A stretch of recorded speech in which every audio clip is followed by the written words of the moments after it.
喂，早晨啊喂。好，喂，早晨。都唔係好早啊，今日都唔係好早啊喂。係啊，虧虧地啊個人，慘啊！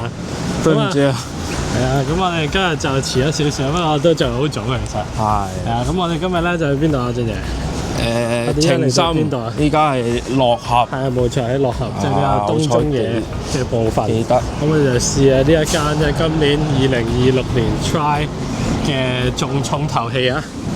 就呢個新店部門嘅第一，兼夾呢個鹽拉麵同埋呢個醬油拉麵部門嘅第一。哇！三冠王啊！係啊，就係呢個麵屋情深啊！係咁又唔係好多人排隊啫。咁咧我講埋先啦，不如。停一停先啦，有車啊嘛。咁咧其實咧，即係呢一間鋪頭咧嘅特別嘅地方就係咩咧？特別嘅地方就係咧。佢本身咧就係好得意嘅，就係佢本身就冇乜拉麵底嘅，同我哋之前食嘅分別。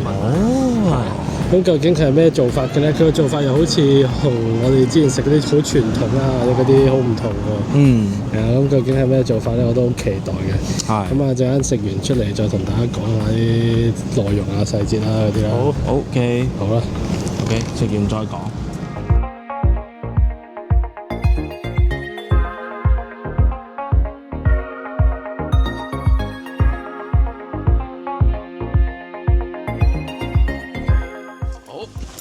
好，食完今日第一碗，亦都係情深嘅第一碗啊！情深第一碗，醬油。咁我哋食咗醬油先嘅。咁啊，先講一講個背景先啦。咁啊，情深即係呢個麵屋情深大醬呢個高野省咧，其實好得意，因為頭先咁講啦，佢就唔係拉麵出身嘅，即係同之前我哋拍過好多嗰啲，全部都係做咗咩幾廿年拉麵啦嗰啲。唔同嘅地方就係高野咧，本身其實係喺第二個界飲食業嘅第二啲界別出嚟嘅，即係例如佢有做過國烹料理啦，又有做嗰啲洋食屋啦，亦都做過好多唔同嘅西餐廳，亦都做過居酒屋。咁所以咁樣嘅狀態底下嘅時候咧，佢本身嘅思路咧就同好多本身做開拉麵嘅人一入嚟咧就已經唔同啦。咁所以呢個亦都好反映到喺個湯入邊嘅呢一樣嘢。咁啊，講完呢個背景之後，大家都理解得到啦，即係一個西廚概念或者係一個叫做即係叫做呢類型正統餐廳之下出嚟嘅人，咁點樣理解拉麵一樣嘢咧？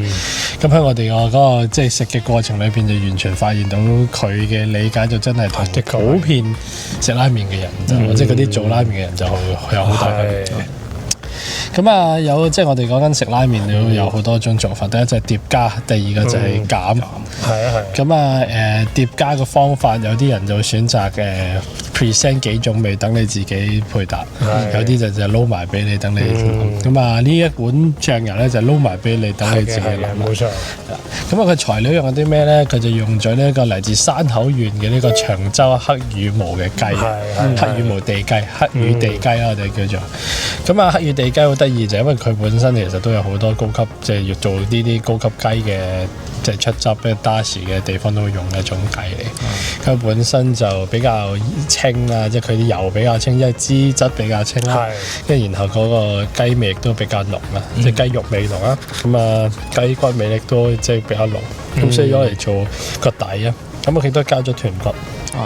少量嘅豚骨，咁啊亦都有可能魚介嘅感覺啦，即係例如有呢個本枯節啦，即係我哋講緊堅魚嘅最高級嘅堅魚嘅堅節啦，咁亦都有蛆蓉啦，咁啊即係亦都有少少嘅主乾啦，咁佢有好多種唔同嘅材料撈埋一齊，好多真係好多，係啊。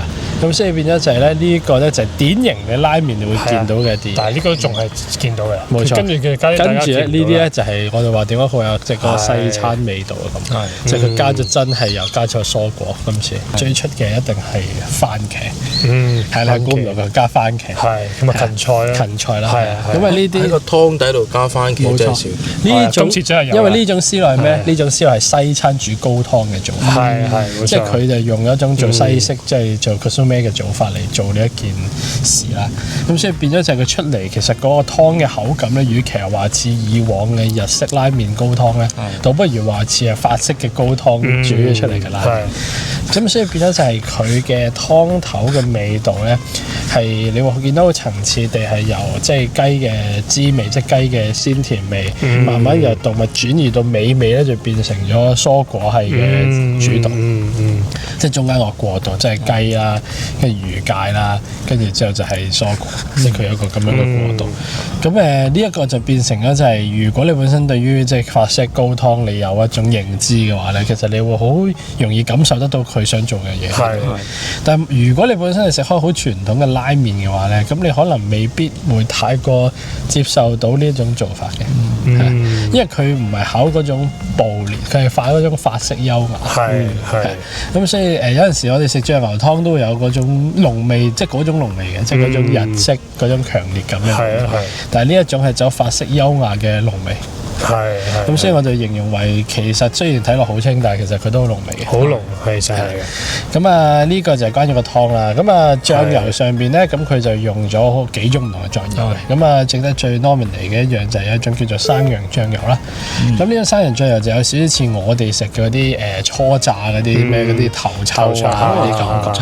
因為佢又冇經過壓縮，冇經過即係叫做冇經過消毒啊，咁直接懟落嚟嘅。咁所以呢個就係山羊醬油。咁亦都有加咗2段熟成嘅醬油啦、流醬油啦，即係流醬油就係全大豆少少麥到好少少麥嘅醬油嗰種。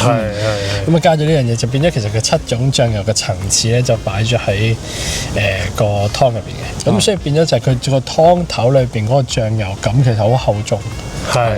都幾出，都出。咁所以變咗就係佢厚重嘅狀態嘅時候咧，就會令到你個湯本身承住嗰個法式高湯味咧，變得更加濃厚啦。即係我形容為個湯頭係咁。係。我覺得其實第一啖落去咧，我係俾佢嗰個鮮味係有少少鎮住咗嘅。因為其實啱啱米家基本上大致上嘅我嘅體驗咧，飲食體驗個湯嘅體驗同米家差唔多。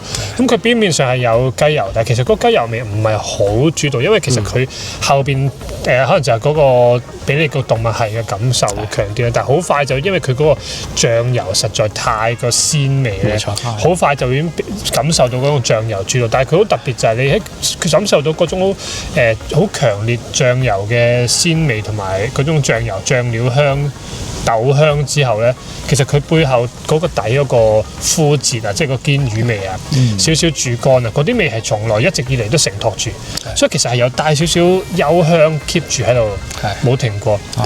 咁到後邊你就更加開始越食越飲到嗰個湯嘅甜，呢個係嚟自嗰啲蔬菜生果，即係唔係生果，即係蔬果嘅甜啦。其實去到後期直情我係飲完食完碗麵，留翻個口度陣味咧，都有少少嗰啲果香嘅，直情有連有少少果香。即係呢個都係好厲害嘅地方。同埋我想講嗰樣嘢就係佢，因為佢會有塊紫菜喺度，即係有塊海苔度。咁其實咧，基本上咧，佢一落煮，即係佢塊海苔未入湯嘅時候咧，咁嗰種味都仲係即係跳動物，跟住之後魚介同埋呢一個蔬果。當海苔入湯咗之後咧，湯頭裏邊嘅昆布味咧就拉咗上去。咁呢個我覺得其實係一個即係海洋味又再加重咗。你覺得係我喺飲後段嘅時候，因為將即係嗰個海苔最後先擺入去。咁呢個係第一啦。第二就係佢係同以往可能好多吊鮮味嘅方法唔同嘅地方，就係以往吊鮮味嘅方法就係例如可能佢擺支醋喺度俾你自己吊。今次佢就本身已經 preset 咗醋入去，咁所以其實一開頭嘅時候，你嗰種鮮味就已經即係佢去到後期嘅時候嗰種即係嗰種酸味，其實就可以好提得到嗰個鮮嘅感覺。咁呢一樣嘢亦都即係我都即係注意咗，留意咗好多即係香港人食開呢啲嘢就，我會比較留意一樣嘢就係香港人對於酸味嘅接受程度，即係喺湯入邊嘅酸味接受程度。如果佢唔係酸辣湯嘅話咧，係會比較低少少嘅。咁但係我可以同大家講就係呢一個係有少少甜酸嘅感覺。雖然嗰種酸唔會好難受，但係你都可以注意一下，就佢真係會有少少好微微嘅即係後勁係有呢樣嘢。咁呢個就係佢嘅湯嘅。但係佢勁嘅地方唔止係湯啊。咁啊之後就係我哋要講麵啦。係。咁麵就係咩咧？咁佢就用咗城中一個好即係出名嘅一間製麵所，叫間野製麵所嘅製麵。咁啊，最得意嘅狀態就係咩咧？間野製麵所佢哋即係你知道啦，唔係自家製麵啦，即係用得製麵所就係。但係佢呢個係應該係特登為情深去研發嘅一種麵嚟嘅，因為佢係一個狀態就係佢做咗一個手揉麵嘅基調嘅一個可能刀咁樣或者之類嘅。咁然後咧即係或者做一個手揉麵，然後咧嚟到咧就大醬咧就再自己手揉。咁所以變咗就好得意，就係一種製麵所出嚟嘅手揉麵，即係呢個啫。咁個即係個手揉麵咧就偏向高加水少少嘅，即係個麵嘅質感，即係其實個麥即係嗰個麥味嘅感覺好濃，好濃烈，真係好強。同埋佢係有少少，即係你問我嘅話，因為嗰種西式嘅感覺咧，其實有少少俾我感覺係好意粉直情係應該係嗰種粗意粉，即係粗卷意粉。因為意大利都有一種即係卷，即係叫做少攣攣地嘅好粗嗰種。係啊，即係嗰種感覺嘅口感。係的確係似喎。跟住之後再加埋即係另一樣嘢就係都可以陣間再講嘅，不過可以講一提一提，因為佢有叉燒嘛。咁兩種啦，即係里肩同埋腩啦，即係多數都係呢兩種啦。然後成個感覺就係嗰個里肩就係梅頭 feel 啦，跟住個腩咧就係呢一個腩叉 feel，跟住成個感覺就好似即係阿雄哥咁講，就係好似食緊呢一個叉燒湯意粉嘅。不過就係超級豪華版，即係你會想象做咗你想做嘅嘢。係啊，冇錯，嗰個超級豪華版個，即係佢真係用真雞，佢真係用呢個靚嘅手，即係叫做手工嘅麵，跟住再加埋靚嘅叉燒，然後就出嚟一個完美版嘅叉燒湯意粉。高級係啊，呢個係我嘅諗法。呢個係啊，佢個麵咧其實非常彈牙，非常之有咬口，即係我會形容係嗰種有咬口啦。因為有啲手揉麵嘅地方會可能做得比較似烏冬少少，你感覺食感上口感上，佢呢度其實你仲食到係嗰種麵嘅筋度筋勁。但其實咧，你隨住個湯浸住耐咧，食到係再後期少少咧，其實都有少少浸腍。但係其實我相信佢係特登做呢個變化出嚟嘅，因為其實嗰種腍咧，其實係有少少似糯米糍嗰種腍。所以其實唔係即係話浸到腍晒爛晒，即係唔係嗰種有少少糯米糍情。反而其實越後邊你食嘅時候，你會嗰個感受你就會有少少唔同。我覺得呢個應該係佢都係諗住咁做。係啊，咁所以呢個都講起頭先嗰個麵嗰樣嘢，我都帶翻嚟香氣喺呢碗拉麵裏邊好重要嘅 component 嚟嘅。係，即係無論係頭先我講嘅湯嘅香氣啦、雞油嘅香氣啦、麵嘅香氣、麥嘅香氣啦，去到我哋講配料上面叉燒嘅香氣咧，亦都係好重要嘅。因為其實你會見到佢叉燒用嗰兩種做法，第一種就係炭火嘅 roast 啦，即係我哋叫做即係肩即係里肩位個 roast 啦，腩位就用咗吊燒啦。咁所以佢兩種嘅所謂嘅嗰種即係梅辣反應嘅嗰種，即係嗰種焦香味。咁就好存在咗喺碗嘢上邊，咁就變咗就係佢就會再令到成件事再濃郁咗一件事。即係我覺得其實，與其係話佢好得意嘅狀態，就係我哋經常性食醬油同埋食鹽呢類型嘅清湯或者淡麗嘅做法嘅時候咧，我哋追求嗰種係嗰種清澈。但係呢一種係一種好濃厚嘅做法。因為佢所有嘢嘅味道同香味都係好即係好濃縮。佢變咗就係佢所突顯出嚟嘅就係嗰個叉燒啊同埋嗰個湯嘅時候，亦都有一種互相輝映嘅效果，然後再加埋個麵咧，其實係做成一個3種唔同香味嘅一種輝。好厲害！個叉燒咧，你啱啱講咗佢其實個食味上面咧，我覺得係同米家嗰個感受好接近。但係個口感，我想提一提，點解覺得似港式叉燒咧？我哋都就係其實因為其實佢係好彈牙，即係可能有啲地方會做豬腩肉，你會做得即係可能我哋咁講，你哋以為韌，其實唔係韌，真係講緊彈牙。其實佢啲脂肪位，佢唔係走入口即係用嗰種嘢，有少少似咬口啊，煮腍咗牛筋嗰種啊，即係有少少似嗰種筋嗰種感覺咧。其實好彈牙，佢每一件我都唔知點解可以做到咁彈牙，總之係非常之特別。咁而可能因為佢配合翻佢個面。因為你諗下，如果你太腍嘅叉燒，你配個麵可能就未必有咁好效果。因為你其實你而家配埋個麵，其實不斷咁嚼咧，你個口瘋狂都會 keep 住有嘢俾你嚼，而係個味係不斷咁出嚟。係啊，咁跟住之後就雞叉燒啦。雞叉燒就我覺得嗰個黑椒味有少少黑椒味去調節啦，咁又都好嫩滑嘅。但係你話即係嗰個香氣上嘅提供，當然就冇兩個燒過嘅叉燒、豬叉燒咁勁。我覺得可能佢中間想做一個轉味，所以你就變咗就用呢個雞胸嚟做一個即係慢煮雞胸嚟咗一個轉味嘅效果。嫩滑嘅，都嫩滑嘅，好食嘅，係啊。咁然後就係即係我覺得其實即係如果以我對於嗰個即係成碗麵嘅大概個理解嚟講嘅話，我覺得高野大將啊，佢嗰個諗法就係即係高野神嘅諗法就係其實佢係想將味道建構出嚟，即係佢好少嗰種即係我哋講緊你問我嘅話，佢唔係嗰種可能你平時食拉麵嗰種追求味變嘅嗰種狀態，即係因為味變係一種線性嘅狀態，即係佢係一種即係例如我食到呢個轉味，即係一個即係可能我哋以往食嘅即係可能去到一開頭你會見到呢個醬油係呢個味，即係突然間去到尾段嘅醬油就轉咗另一個味，即係類似可能係咁。但係我覺得佢呢個係一個建構嘅狀態，就係佢累積埋一齊，咁就變成咗就係好似我哋即係一開頭食煎麵嘅時候間即係叫做3000咁樣，佢係攞你命3000係我講嘅。如果你問我呢碗咧，就攞你命6000，係啊，基本上就係一個龜力加強版嚟。所以你問我點解即係會咁即係咁多咁受歡迎啊？就係因為呢個就係呢個西人版嘅攞你命3000。咁啊，即係整體所有嘢都好好嘅，所有嘢都高水準嘅，所有配料同埋麵同湯。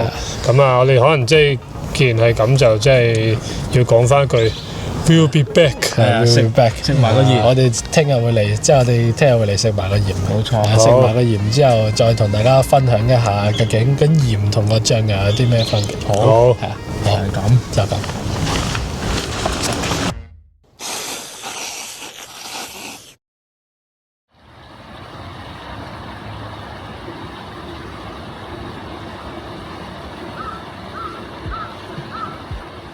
好，咁啊，我哋有準備食下一間啦。冇錯。咁我哋嘅下一間咧就係呢一個新店部門嘅呢個味噌第一。係。呢個味噌拉麵屋初鏈啊。初鏈。冇錯。海哥教嘅呢個。好名。好名。咁啊，即係呢一間有咩特別咧？就係頭先海哥都有講啦，就係呢一個全個所有評審都一致滿分。係。total 60。冇錯，咁啊，究竟點解會咁咧？咁其實咧，呢個又可以講嘅就係其實佢都係名門出身嘅。係。咁啊，到陣間我再講呢一樣嘢啦。不過食味噌拉麵咧，我就唔係食得好多啦。咁到時咧就睇海哥呢個，即係食多唔少嘅味噌拉麵。係。因為佢成日都係冬天可以嚟到呢個日本噶嘛。即係冬天係會多食味噌嘅。係啊，因為你味噌會好燥啊，食完之後好濕啊，其實係。所以點解我哋成日都同海哥都討論到個問題，就係咧，你去香港咧，其實好難做味噌拉麵。都真係好少咧，即係你見平時都係嗰啲咩豬骨機加少味噌嗰啲，都係得嗰種。但係味噌有一個比較大嘅問題啦，即係好似即係我哋今日食嘅呢個係咁樣咧。係。佢會經過要落好，即係叫做有動物油脂再炒完一輪，又要好多，即係基本上你要有個大嘅內廚，你先有辦法可以再做到呢一樣嘢。咁所以呢個亦都係另一個難點，因為其實好多拉麵店都未必有咁大嘅內廚。都係，的確係需要空間大。咁所以喺日本即係或者東京或者其實北海道啊，去到呢啲地方食味噌就變咗一個都幾有少少唔同咯，同你可能喺香港食。係啊，好期待配置上。海哥好期待，好期待。好，就咁啦，食完再講。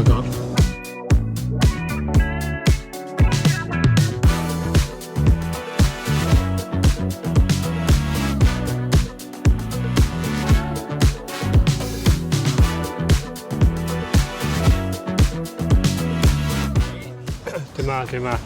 有啦，食完啦，可以啊。味噌個人軟甩甩。軟甩甩係咪意思？軟甩甩。咩叫軟甩甩？你食完味噌點解軟甩甩嘅？軟甩甩啊！我即係你軟甩甩喎，你講。幾好啊！幾好！真係軟咗嘅，唔知係點啊？大家今次咧就係咪會唔會講下背景先㗎？定係講下背景先啦。係咯。咁就嗱，即係味噌我就唔係好熟㗎，唔係食過好多。係。咁啊，但係背景呢啲我就有睇嘅啊，就係有做資料搜集。係咯。咁就背景咧就係我哋呢一個初鏈啊。初鏈啊，海哥教路初鏈好名係啊，咁啊初鏈咧呢一個店主咧市川大將咧就係名門出身㗎，即係其實咧佢就有一間咧叫做 Fuku 嘅一間即係叫做味噌拉麵，叫做咩味噌之子定唔知味噌小子 Fuku 大弟子嚟㗎，係啊。咁啊，跟住之後佢喺嗰度出身啦。咁 Fuku 有一個好得意嘅 Fuku 喺名門出身，亦都係。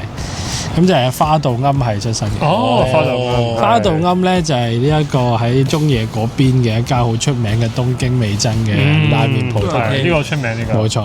咁所以某程度上邊咧，呢一個我哋依家食緊四川大醬嘅呢個初戀咧，其實係花道庵嘅第3代嘅嚟㗎。即係嗱，你見到個派系傳承啦。咁所以你見到其實佢有好多呢啲花道庵嘅嗰種做法。咁啊，講東京味噌佢有個幾得意嘅狀態，即係我哋成日都比較啦，東京嘅味噌同札幌嘅味噌嘅分別就係咩咧？我頭先有問過，我冇去過札幌啊，咁我問下海哥，海哥食嗰啲札幌嘅名店啊，我問佢即係點樣嘅狀態，咁啊得出嚟嘅結果都係即係大概啲人咁講嘅，就係東京嘅味噌咧就偏向咧就厚重啲同埋濃郁啲。係咯，我都見到係濃稠啲嘅今次。冇錯，咁呢個札幌嘅味噌係偏向淡，即係叫做輕盈啲。咁所以個做法少少唔同啦，同埋佢話佢哋做麵嘅方法都有啲唔同嘅，就係例如可能札幌嘅味噌會最後先落味噌，係啊，但係東京味噌好似花道庵呢個係咧，就會中意炒嗰啲味噌。係啊，咁呢個就係個分別啦。咁所以仲有另一樣嘢就係東京嘅味噌會突顯呢個蒜同埋突顯嗰個即係動物嗰個油嘅感覺。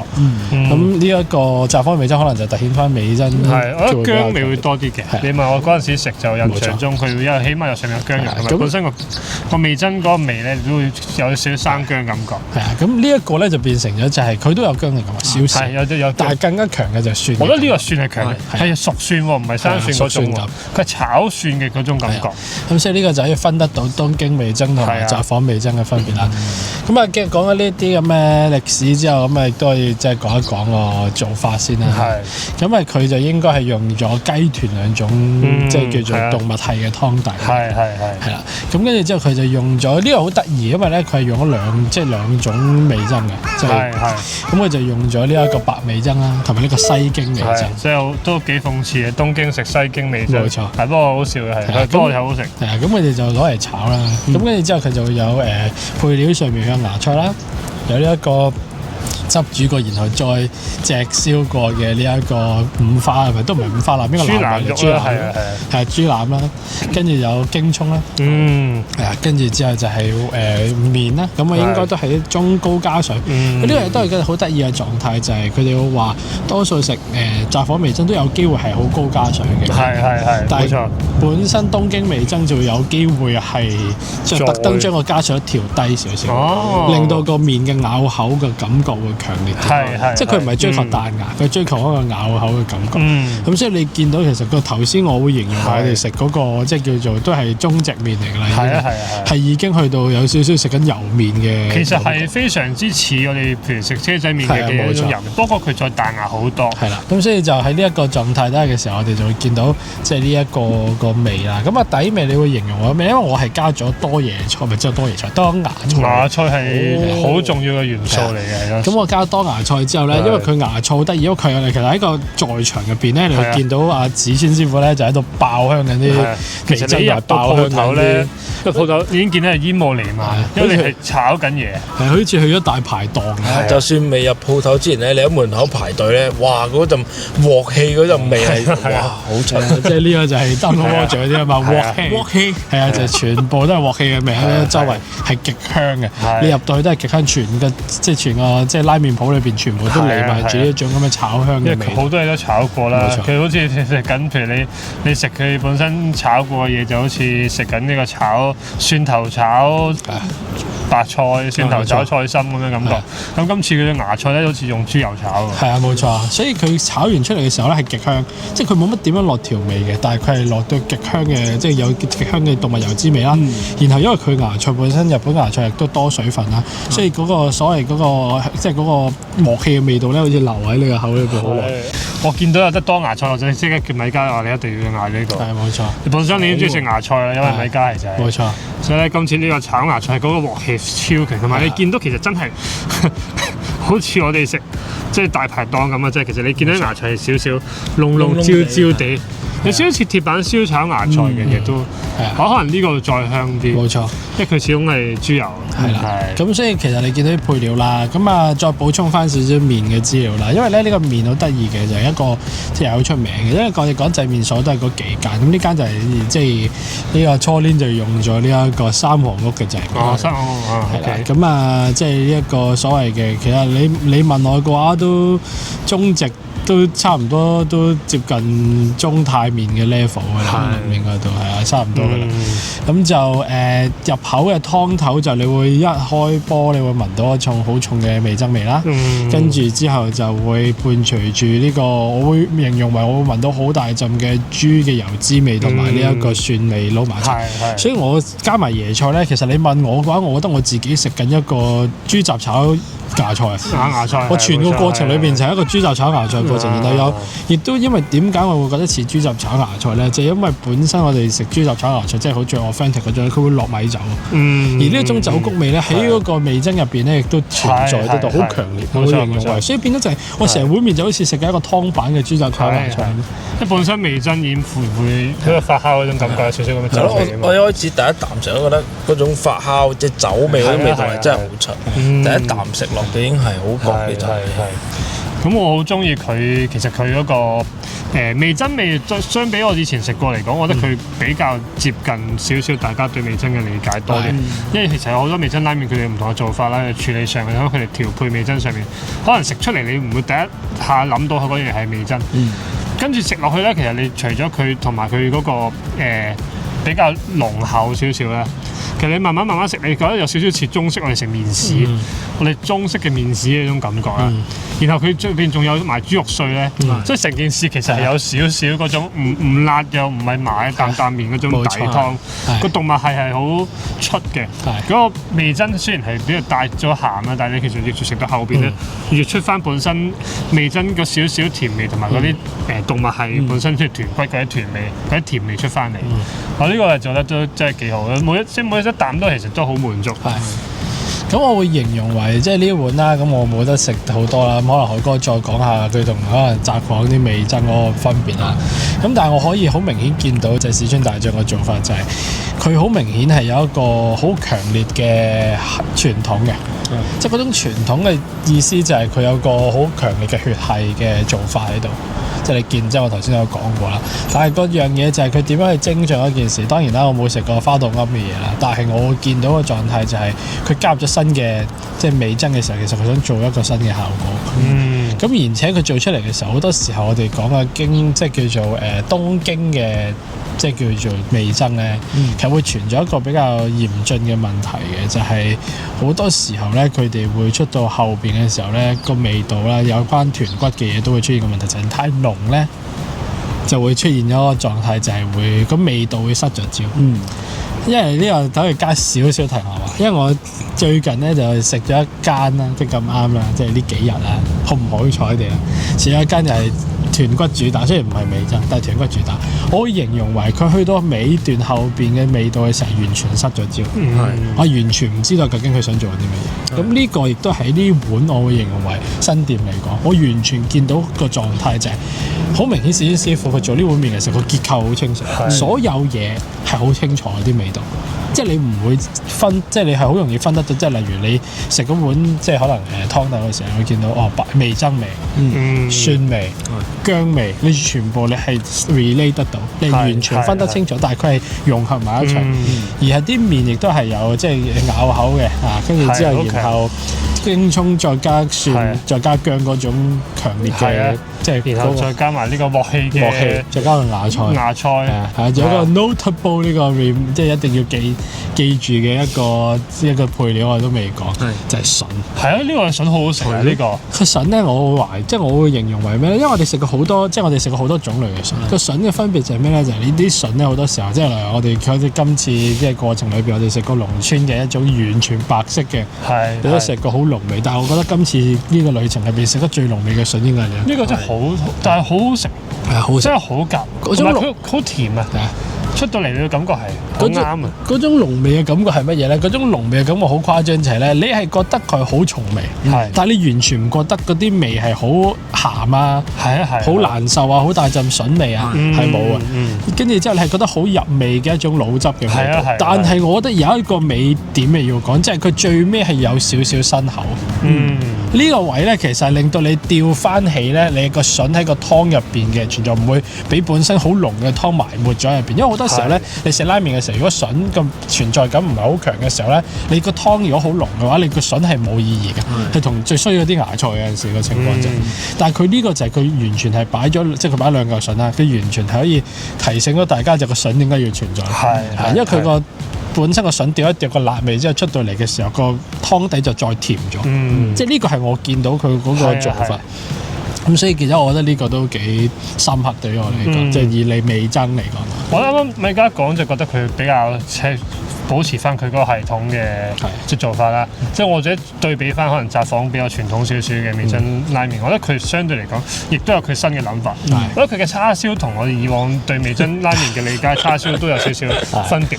因為其實以往味噌拉麵嘅叉燒佢都係比較即係簡單或者傳統少少啦。咁佢今次其實係用咗一個入口會融化嘅腩肉位咧，呢個係以往味噌拉麵都即係我食過嘅唔係好多啦，咁但係都比較少見呢一樣嘢。因為我嗰陣時夾皮嚿嘢要影啊嘛，夾皮嚿叉燒係腍到咧，你大力啲夾咧係會散啊，係真係好勁。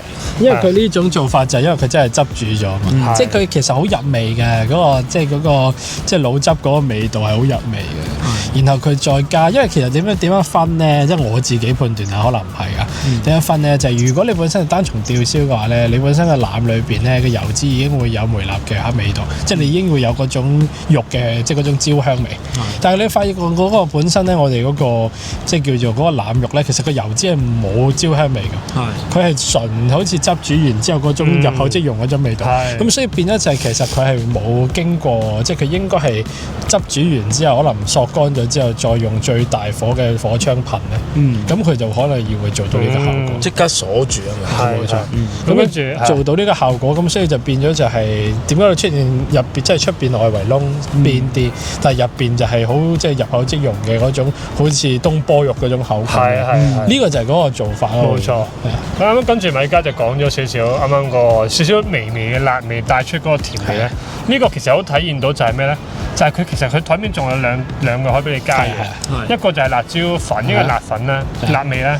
另一個就係醋，咁醋咧，我覺得自己加少少咧係一個比較得意嘅味變嘅，大家都可以試試。但係嗰個辣咧，我覺得其實都幾值得加。我喺後邊咧，另外嗌咗個細嘅飯咧，將飲剩嘅湯啲飯倒埋落去，然後就加少少辣。咁嗰件事咧，成件事係即刻好爽。然後你係越食越甜，嗰個豬骨味其實係。我嗰種感覺係有啲似咧，平時食粥咧，跟住咧你加好多腐乳啊，跟住有肉碎啊，係有少少咁嘅感覺，係嗰種食粥少少腐乳嘅好爽，係咪好似都有少少腐乳嘅味道咁？有少少咁嘅感覺，其實係好有層次啊！佢個味噌。我會形容為一個好得意嘅狀態，加下醋之後，跟住之後咧，你知唔知我第一個反應係好似食緊餃子咁？我感覺餃子就好似有食緊一個湯餃子，即係佢成個本廳個湯。嗱，佢有冇肉碎啊嘛？跟住仲有少少，即係叫做佢係有少少應該係洋葱定唔知菜嘅一塊塊嘅，係佢有少少嘅。係嗰啲咧又變咗就係肉碎再加呢個，跟住之後佢本身亦都有啲麵粉味留翻喺個湯度，然後亦都有蒜頭味啦。跟住所以你食落去就變咗好似食緊餃子。呢個都係喎，因為你有醋啊嘛，啲酸味啊。係整體嚟講都真係好吸引，明白佢點解做到新店滿分。冇錯，係啊，我會明白咯，即係我知道嗰個滿分係點樣嚟，因為真係好強。如果對於真係想了解一次即係叫東京嘅味噌拉麵嘅朋友嚟講，我覺得呢間都真係非常之值得一試。同埋我覺得呢間應該已經算流轉速度快同比較易排。係啦，係啊，我哋其實嚟到都算多人㗎啦，但係其實我哋排咗都唔使1個鐘，半個鐘到應該就食得好快。不過就注意翻一樣嘢，就係佢哋份量都幾大嘅。如果真係食唔晒，冇信心食得晒，就可能佢有個免費嘅減麵扣底可以揀嘅。你要同店員講先。佢有個買機嘅時候我都有講，係有一個係啦。佢呢個狀態就係我頭先都睇到嘅，咁個機隔離咧嗰有一塊嘢寫住嘅，佢普通 size 一餅咧就200g 麵。咁跟住之後咧，佢細份咧就150，佢有個半份咧就100g。咁大份就係300g。咁之後嗰啲我唔知你哋會唔會食咧，不過你自己諗。係啊，自己諗啦。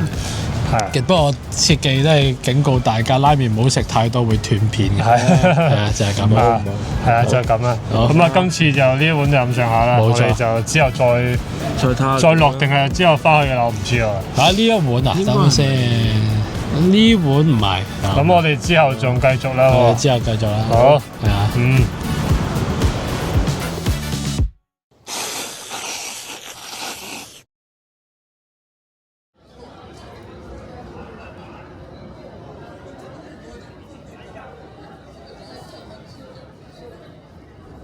而家喺邊度啊？我哋而家喺船橋啊。係啊，我哋而家嚟到呢一個接近千葉縣嘅船橋啦，已經。係。咁就其實就我哋就嚟試呢一間即係我哋叫做執打匙嘅，即係油麵嘅，即係新店部門第一名。係。好特別喎，好似話。係叫咩名啊？佢間嘢？Katabula。係啊，Katabula 係啊。咁啊。Katabula 定 Bula 好似係 Katabula， 係啊 Katabula， 係啊。咁啊呢間 Katabula 咧就其實就喺當地咧就即係有一個即係師傅啦，荒木師傅啦，即係佢就開咗好，即係佢就之前開過好多間嘅，即係做咗20年㗎啦。咁就依家就即係專注做呢一個所謂嘅油麵。咁啊油麵係乜嘢咧？咁呢樣嘢我哋陣間再同大家解釋下啦。咁啊，但係咧呢度因為其實我哋已經夜入黑啊，依家幾點啊？依家8點。其實8點。係啊，去到應該睇下有冇拉蘇打。係啊，咁所以就即係我哋去試下俾大家睇下佢嘅，因為我諗呢一個種類喺香港真係完全冇。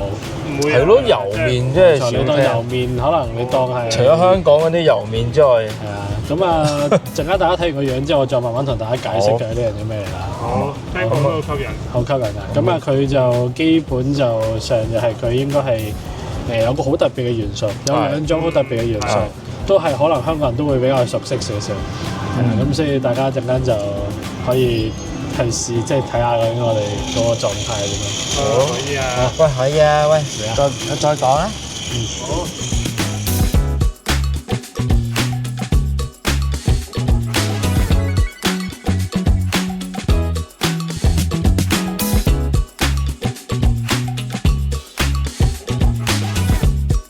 OK，好，好似撞鬼咁啊！呢啲顏色唔係 OK 嘅，OK 啊，冇計啊，黑到麥豆咁啊真係。好，仲有啲咩嚟啊？竹叉啊？咁啊，食完呢個油麵咯。哦。呢個蛋黃醬星王子油，係，好正。好。邊個講先？Katabula 先講幾樣嘢先啦。第一樣嘢咩叫油麵咧？咁頭先大家即係見到，即係可能你哋依家見到畫面上面你見到嘅就係其實好簡單，油麵就係3樣嘢，就係呢一個醬汁、香油同埋麵，係就咁簡單就冇啦嚇。即係撈麵嚟㗎嘛都。冇錯，所以其實咧，如果你用最直接嘅理解咧，就係撈麵，就係我哋成日食嘅撈麵。咁有唔同嘅做法嘅，咁醬汁就多數即係會係高湯再加即係高湯去用嘅方法去做先搞出嚟啦。咁香油就係另一個即係大家食拉麵都會明啦。咁麵咧就係一個好重要嘅 component 啦。咁呢一個我哋依家食嘅 Katabula 啊，咁其實佢就係新店部門油麵嘅即係第1名啦。咁首推就我哋依家食緊呢一個嘅呢一個咖喱嘅油麵。呢一咖喱入邊即係我頭先都同大家講過啦，有2樣嘢大家會好熟悉嘅。第一樣嘢就係咖喱，因為即係我哋作為香港人咧，就基本上對於咖喱嚟講應該都好熟悉㗎啦。咁呢一種咖喱嘅味道咧，咁我覺得其實係幾熟悉嘅，如果對於大家嚟講。咁第二個問題就係咧，其實即係我哋去做，即係可能做呢一個即係油麵嘅時候咧，其實會去諗究竟點樣為之一碗好嘅油麵咧？咁其實某程度上面咧，呢一個師傅咧就即係方木師傅咧表現出佢嘅想像啦，就係咩咧？就係油麵其實係一種好自由嘅配搭嘅。係啊。咁啊，佢嘅做法即係佢店裏邊有句説話啦，就係咁樣啦。大概意思就係話，佢遞上嚟嗰碗嘢咧就係99%。咁啊，點樣去到100%咧？就靠你哋自己去調教啦。係啊，就係咁。咁所以咧，呢個就係佢哋講嘅，即係叫做油麵嘅配搭啦。咁啊，先講晒啲價目先。咁上咗碗麵之後咧，其實咧你眼前咧會見到有一大堆嘅調味料嘅，呢個好重要。係啦，咁啊由左到右分別係昆布醋啦、檸檬醋啦，跟住之後到蛋黃醬啦，係啊辣油啦、胡椒啦，跟住之後七味粉啦，同埋最後嘅啲醬油啦，有一個醬油咁樣嘅汁啦。咁其實咧呢一個就可以俾你任意咁溝落去嘅。咁啊，如果喺個呢上面咧，其實都有睇到有寫咧，就係咧佢如果嗌咖喱油麵嘅話，佢好建議咧就加呢一個蛋黃醬。正喎。係啦。咁呢個咧，所以其實就係即係呢一種食法啦。咁好得意嘅，因為呢一種食法就基本上好少見，但係咧我講多少少就會好得意嘅，因為咧其實咧呢一碗油麵咧，其實佢係有一個起源嘅。因為本身咧方木咧就喺呢個區域咧，即係佢就喺麵屋武藏出嚟啦。咁喺呢個區域咧，其實就即係千葉同埋呢一個船橋呢個區域咧，就開咗拉麵店都已經有好耐㗎啦。咁呢一間卡塔布拉咧就係新嘅，即係叫做新開業嘅，即係由本身佢就做開豚骨魚介嘅，咁佢就轉一轉個玩法，就轉咗嚟做呢一個油麵，由咁即係叫做呢一年開始。咁咧佢就因為佢哋係即係叫本地人啦，咁船橋咧呢個地方咧本來咧就係一種好傳統嘅拉麵，係會叫做呢個船橋醬汁拉麵，船橋 sauce 拉麵。咁呢一種 sauce 拉麵咧個特別嘅地方就係啲咩咧？就係特別嘅地方就係佢用一個香港人都會好熟悉嘅一種醬料嚟做個底嘅汁嘅，就係喼汁。咁所以咧變咗就係咧，你用咗喼汁之後咧，係再加埋蛋黃醬咧，你要出嚟嘅味道咧，其實會好似你哋食緊日式炒麵嘅味道。係，你明啦？即係呢個就係佢嗰個即係 concept，所以佢就做咗呢個效果出嚟。咁啊，海哥講下味道先啦。我覺得其實首先都係因為平時講拉麵可能講湯先，但係講呢啲油麵啊、煎麵冇辦法唔講個麵先。呢個麵咧，佢睇佢資料顯示咧，佢係自家製麵，而且係石磨嘅自家製麵嚟。咁咧，其實呢個佢都係一個中粗度嘅直麵啦。嘅口感非常之有存在感，好強勁口感啦。個香氣都好明顯。麵香係非常之明顯咧，亦都係。錯。我覺得呢個基本上係中意食麵嘅人會好中意，即係中意麵類嘅本身嘅味道嘅人會好中意呢一個麵。咁跟住即係可能大家會諗咖喱油麵，即係咖喱撈麵有咩咁特別咧？因為其實佢個底咧，佢底都係呢個青魚底嘅，即係其實係豚骨魚介 base 嚟，再加咖喱粉。咖喱粉佢自己用香料調出嚟嘅。聽講佢嗰個資料上面佢就寫咗有15種香料。係啊。咁咧你問我咧？印度咖喱風格。係啊。你問我第一啖食落去咧，其實係嗰個豚骨魚介嘅味唔係好出，嗰個質感好係豚骨魚介，但係有少少魚粉啱先，係嗰個粒粒感係啊，即係好似蒸衣嘅芝麻糊係濕濕嘅，係，但係嗰個係正㗎嘛，但係個咖喱味好香嘅，咖喱味好香。咁咧就 keep 住咁食啦，咁你就每一啖都享受緊啦。然後咧就會開始，因為撈麵啊嘛，你一定好快就會想食到啲配料。咁有一個一定要提咧，就係呢個，我覺得今次個筍一定要提。今次個筍咧，我只可以用4隻字嚟形容。好野味喎！真係好有香味。佢真係好野味。我未食過筍啊，有呢個味。我從來冇用，我冇食過有一間嘅筍係用呢種醃嘅方法令到佢咁野味。我唔識形容，總之真係好野味。大家都有機會嚟試一次。跟住之後，我要補一個就係關於即係香油上面，就頭先我講油麵好重要嘅香油。咁佢其實某程度上面咧，呢一種香油好特別嘅，因為點解特別咧？就係因為佢用緊咧係一種即係我哋叫做龍蝦嘅風味，即係龍蝦嘅。係食到蝦味嘅。咁啊，其實咧佢應該係咧呢一個美洲嘅鰲蝦樣嘅，即係你見到平時整嗰啲即係有兩隻鉗嗰啲，即係嗰種啦，即係唔係澳龍嗰啲咁嘅樣嗰種啦。唔好喺我面前提澳洲兩個字好唔好啊？咁所以其實你見到其實佢用咗呢一種蝦嘅香味，蝦油啊，蝦油。其實即係好多嘢咧，你都會覺得可能喺香港，你覺得好似食過類似咁樣嘅風味嘅嘢，好有創作係嘅感覺。其實覺得開頭嗰個即係就咁未落其他醬料之前，嗰個蝦油味就同嗰個咖喱味都食到。跟住之後就到落醬啦。我一開始就已經係直接落蛋黃醬係。因為咧蛋黃醬直情咧，我見到嗰樣嘢係我嗰張台嗰個蛋黃醬已經俾人截晒。我嗰個都係啊，基本上大家瘋狂落土方咁樣落啊。咁點解咧？因為落完我唔落都唔順，落咗之後個味真係有個好大變化。除咗你本身加咗蛋黃醬本身嘅香味同埋佢本身嘅少少酸味之外，我覺得蛋黃醬佢本身嘅高油脂咧，佢成功分解咗本身咖喱味嘅香辛，嗰種少少辣同埋嗰啲香料味。你再食得翻，透過呢一樣嘢，你重新執得翻到本身嗰啲青魚、魚介嘅味上翻嚟，然後係嗰件事個層次又再次變化咗一個，即係嗰個係有一個好似由面去咗底，即係回歸翻嗰個底嗰個位咧就本身好面喺好表層香味嘅咖喱就去翻個底度，慢慢晾住。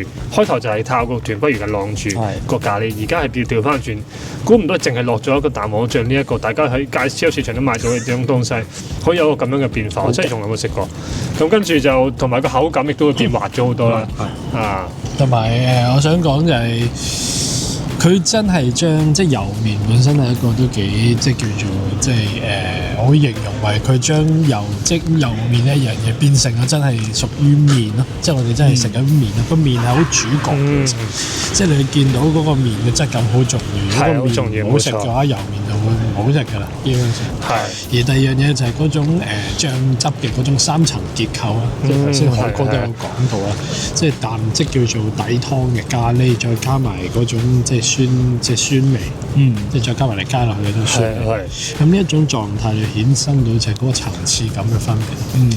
而第三樣嘢就係我頭先有講到，就係其實佢呢一種咁樣嘅即係互動性咧，你令到嗰啲客人咧可以自己調教自己中意嘅口味。其實呢個亦都係我覺得喺油麵，即係我食過嘅油麵入邊，佢哋基本好想好強調一樣嘢，就係咩叫自由。係，真係好自由。咁所以變咗就係呢種自由嘅感覺，就隨住自己客人咧自己調教呢一樣嘢，而每一次調教，無論你點樣落都好，佢都會出現新嘅味。咁所以所講嘅99%到100%係呢一種咁樣。其實我覺得係超越咗100%去到後邊，即係譬如可能你再落多一兩滴嗰個自家製辣油，因為佢個辣油食得出佢落咗好重辣油嘅。我諗佢應該用芝麻同辣油一齊炒。所以其實咧，你要再多咗一種麻嘅香味，你彷彿你有一兩啖食到好似有一啖麵嘅感覺喺度。如果你落少少嘅話，所以其實好厲害，成件事其實好多變化。我係都建議大家即係咩都試下，落少少，冇錯，少少味道好唔同的確。同埋你問我嘅話，我覺得呢一碗油麵，如果就算即係當然因為科目就做咗好多年啦，但係佢呢一碗油麵算係可能即係叫做喺新意裏邊，我諗完成度比較高。因為佢真係好所有嘢都好突顯到佢哋嘅特質出嚟。我覺得仲有一樣好緊要嘅嘢就係如果我哋唔買最貴嗰個咧，其實佢1000yen有找。係920嘅。大家有機會，雖然有少少遠呢邊，但係有機會都可以嚟試下。我仲想講一樣嘢，因為配料上面仲有幾個，即係葱啦、菠菜啦，同埋木耳。係啊，咁呢變咗就係咧，你食嘅時候你都煲勻嘅醬，跟住加埋筍乾咧，你係有5種層次嘅口感喺度。所以呢個亦都係另一個就係口感上面點樣去提供一個其實體會，係越食越想食嘅呢個。但我發覺咧，我唔知係我加咗啲蛋黃醬喺嚿叉燒度啦，係好食嘅喎，唔知點解咁樣加，因為嗰種奶香味咧，兩樣加埋係好正。佢據知個叉燒係10幾個鐘頭慢煮嘅，好似話，其實係個叉燒係都好好食，基本上都好好食。結果所有嘢撈埋一齊就好好食㗎啦！簡單嚟講，真係好勁，好厲害。即係你其實最簡單就係一個好好食嘅咖喱豬扒。係啊，就係咁，仲要冇炸，屌你咩就咁慢煮，好厲害，真係好厲害，好厲害。好啊，就咁啦。即係呢間就係咁啊。係啊，咁啊，今日呢個我哋呢一個時間就夜晚啦，因為就咁啊。不過即係我哋都即係接回呢之後再進行。係啊，明日再戰啦，好嘛？明日再戰。好，再見。再見。